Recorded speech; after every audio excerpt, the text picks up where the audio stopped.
Au bout d'un an et demi, on vous le dit souvent, on a toujours du mal à évaluer les dégâts humains pour les Ukrainiens. Combien de morts, combien d'Ukrainiens ont quitté le pays ou tout simplement combien d'habitants sur place. Il y a pléthore de chiffres à ce sujet sur les réseaux sociaux. Samira, et vous allez nous aider aujourd'hui à démêler le vrai du faux avec aussi un chiffre sur justement la population ukrainienne.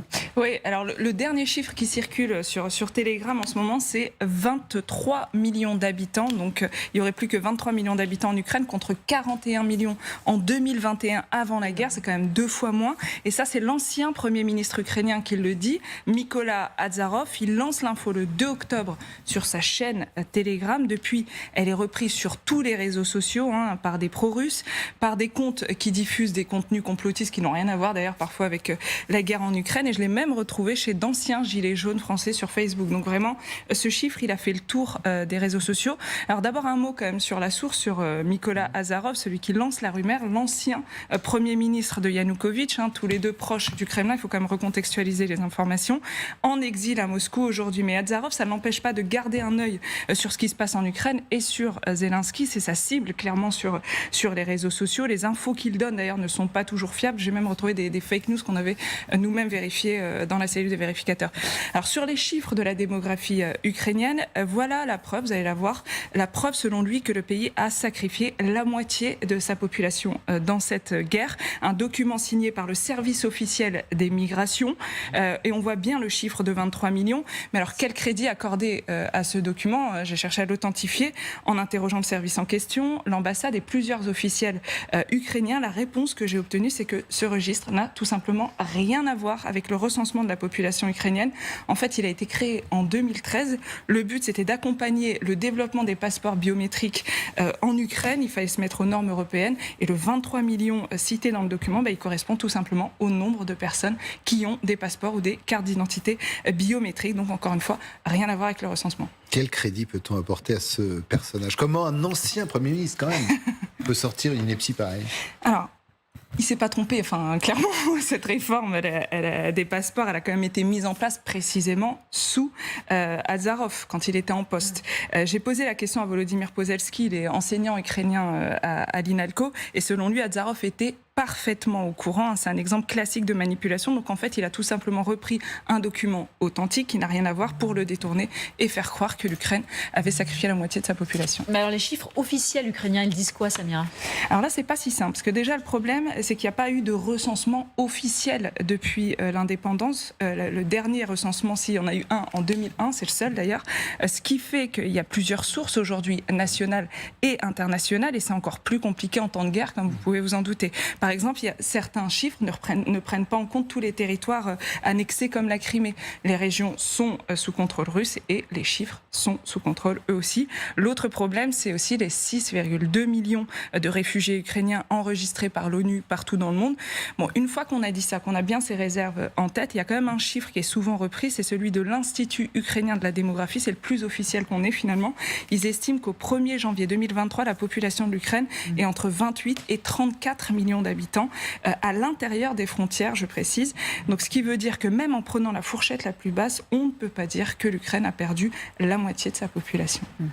Voilà, il y avait une question aussi, on se posait la question donc avec les experts que j'ai eus sur ces chiffres finalement et cette guerre, on disait qui est médiatique et qui, voilà, on voit des chiffres partout sur les réseaux sociaux. Je voulais savoir juste si, je posais du coup la question aux experts ici, est-ce qu'il y a une particularité sur cette guerre en Ukraine qui est très médiatique et on le voit sur tous les sujets, d'ailleurs il y a plein de chiffres qui circulent. Je dirais que la particularité, c'est les attentes qu'on a. Ouais. On donne beaucoup de chiffres, vous le disiez, mais on en attend toujours davantage. Et à chaque fois qu'on a un petit indice, on essaie on en veut plus que sur les autres conflits où on est peut-être un peu plus distant.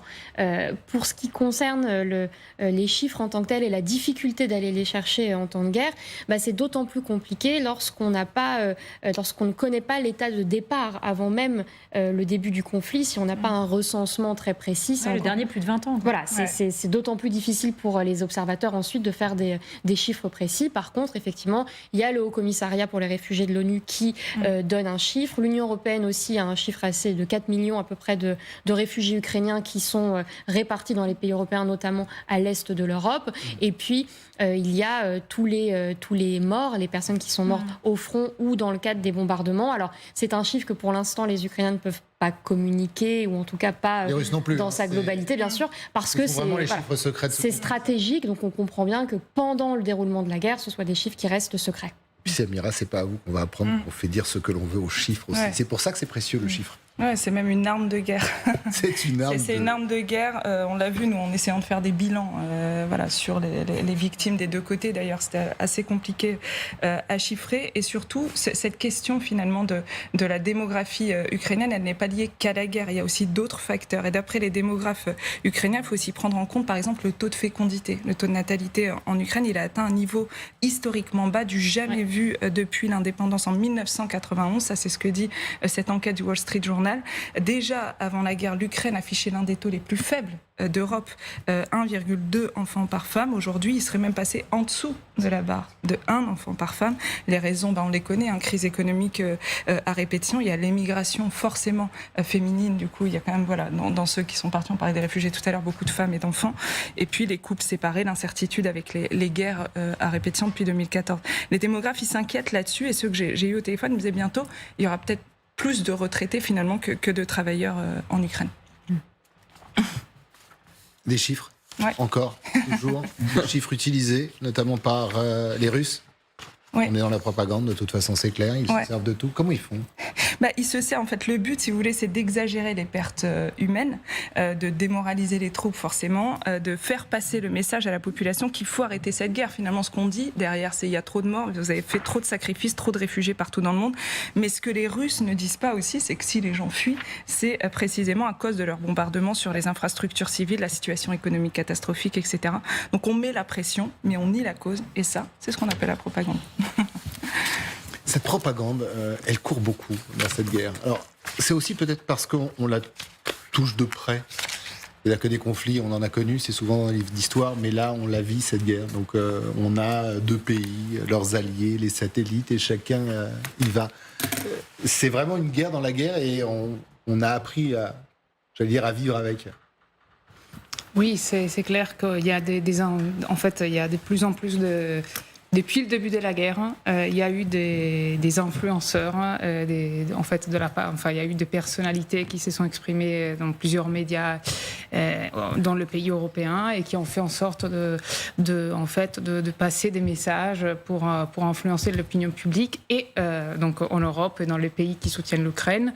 Et de la même manière, c'est la même chose qui est arrivée en Russie pour disons, maintenir une forme de consensus. Un consensus qu'on ne peut pas vérifier parce que, comme on vient de le dire, le fait de faire des statistiques sur le consensus, c'est-à-dire le soutien à la guerre, le soutien au conflit en Ukraine, n'est pas exprimé de manière mathématique parce qu'il est compliqué d'avoir des chiffres, d'avoir des réponses non influencées par la propagande. Donc évidemment, il y a des instruments qui sont médiatiques, mais aussi des chiffres qui sont utilisés afin d'orienter l'opinion publique, qui est déjà très, très sensible au sujet des aides fournies à l'Ukraine et qui aujourd'hui, qui sera de plus en plus sensible en vue des élections européennes en fait, qui vont avoir lieu en juin prochain.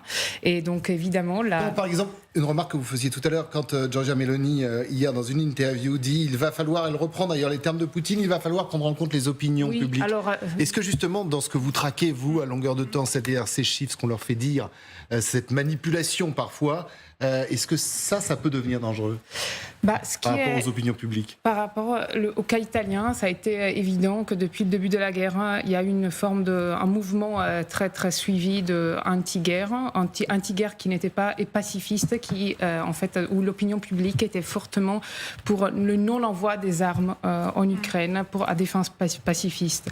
Et cette tendance a été travaillée cette opinion a été renforcée pendant un an. Là, maintenant, il y a les effets de la guerre concrets dans la vie des citoyens. Et donc, hier, effectivement, ce qui est arrivé, il y a eu 2 déclarations très importantes de la part de la présidente du Conseil italien, Giorgia Meloni, qui a repris un terme employé déjà par le porte-parole Poutine, c'est-à-dire le fait que les citoyens pourraient être fatigués, donc il y aurait une forme de lassitude par rapport aux effets de la guerre, et donc en fait, l'augmentation de l'inflation, la crise énergétique.